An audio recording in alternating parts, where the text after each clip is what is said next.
নমস্কাৰ বন্ধু বান্ধৱীসকল, মই মীনাক্ষী আজি আপোনালোকলৈ লৈ আহিছোঁ। মই ফুল যে গাঁঠিছিলোঁ, কেনেকৈ গাঁঠিছিলোঁ আৰু কি কৰিছিলোঁ আৰু এইবোৰ ফুল কিহত কৰিব পাৰি তাকে দেখাওঁ আহকচোন। প্ৰথমে এই ৰুমালকেইখন চাওকচোন, মই নিজ হাতেৰে কৰা। সেয়ে ভাবিলোঁ আপোনালোককো দেখাওঁ কেনেকুৱা হৈছে চাওকচোন।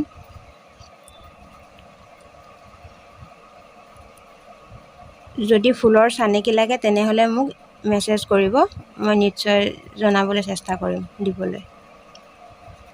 বগা ৰুমাল হয়।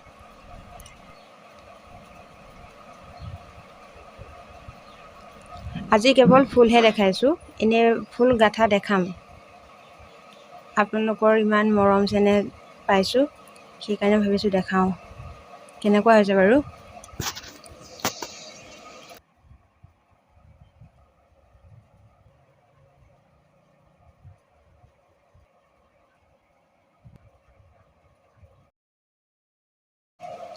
আশা কৰিছোঁ ভিডিঅ'টি চাই ভাল পালে, আৰু যদি ভাল পায় তেনেহ'লে এটা লাইক, কমেণ্ট আৰু শ্বেয়াৰ কৰি দিবলৈ নাপাহৰিব। তেনেহ'লে আজিলৈ বাই বাই।